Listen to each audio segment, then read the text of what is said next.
जिंदगी की कीमत क्या है? एक बार की बात है, गौतम बुद्ध अपने शिष्यों को जीवन से जुड़ी अच्छी बुरी आदतों का ज्ञान दे रहे थे। सभी शिष्य अपनी बातों पर बहुत ध्यान दे रहे थे। उन सभी में एक शिष्य ऐसा था जिसे प्रश्नोत्तरी की बहुत आदत थी। वो गौतम बुद्ध के पास गए और उनसे कहा कि आप हमारे जीवन के बारे में जो कुछ सिखा रहे हैं वो सबका क्या फायदा है, क्योंकि हम में से बहुत से बच्चों को ये भी पता नहीं है कि हमारे जीवन की कीमत क्या है और ये जीवन क्या है, हमारे लिए अनमोल है। सबसे पहले आप हमें ये बताएं कि इस जीवन की कीमत क्या है। अपने शिष्य की बात से आश्चर्यचकित होकर गौतम बुद्ध अपने कक्ष में गए और एक चमकता हुआ पत्थर का टुकड़ा लेकर आए। वो टुकड़े उन्होंने अपने शिष्य को दिए और बोले, मैं इस पत्थर का सही मूल्य पता करके बताऊंगा जब तुम इस पत्थर का सही मूल्य पता लगाओगे। साथ ही ये ध्यान रखना कि ये पत्थर सुरक्षित रहे, क्योंकि ये पत्थर का टुकड़ा बेकार नहीं है। गौतम बुद्ध की बात आकर्षक लगी। वो शिष्य बाजार की ओर चले गए।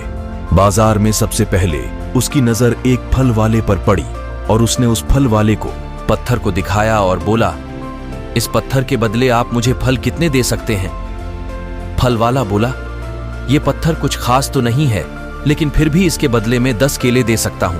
वो शिष्य उस पत्थर को लेकर आगे चला गया। फिर उसे एक सब्जी वाला मिला। शिष्य ने उस सब्जी वाले से उस पत्थर की कीमत पूछी।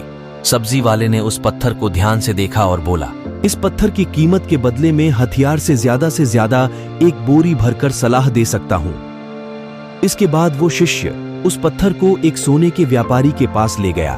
उस पत्थर के टुकड़े की चमक देखते ही उस सुनार ने उसकी कीमत 100 सोने के सिक्के बता दी। शिष्य ने वो टुकड़ा से मनवाया तो वो सुनार ने उसके बदले 200 सोने के सिक्के देने को भी मान गया, लेकिन शिष्य ने वो पत्थर नहीं दिया। इसके बाद वो शिष्य एक हीरों के व्यापारियों के पास गया और उनके सामने उसने वो पत्थर के टुकड़े को रख दिया। उस पत्थर को देखते ही हीरों के व्यापारियों ने एक साफ कपड़ा बना दिया। उस पत्थर को उसके ऊपर रखा गया। फिर उसकी मूर्ति की और हाथ में उस पत्थर को कपड़े में लपेटते हुए वो बोला, तुम जिसे मामूली पत्थर समझकर उसकी कीमत पूछ रहे हो, असल में ये एक बेशकीमती रूबी है। ऐसा रूबी हर किसी को नहीं देखने को मिलती। मैं अगर अपना सब कुछ बेच भी दूं तो भी इसकी कीमत नहीं चुका सकता। उस व्यापारी की बातें सुनकर वो शिष्य भी हैरान हो गया। वो दौड़कर सीधा बुद्ध के पास आया और उन्हें जो कुछ भी बाजार में हुआ वो सब बताया। उनकी अचरज भरी बातें सुनकर गौतम बुद्ध बोले, तुम्हारे प्रश्न का उत्तर इस रूबी की कीमत में ही छिपा है। हमारा जीवन भी एक रूबी है।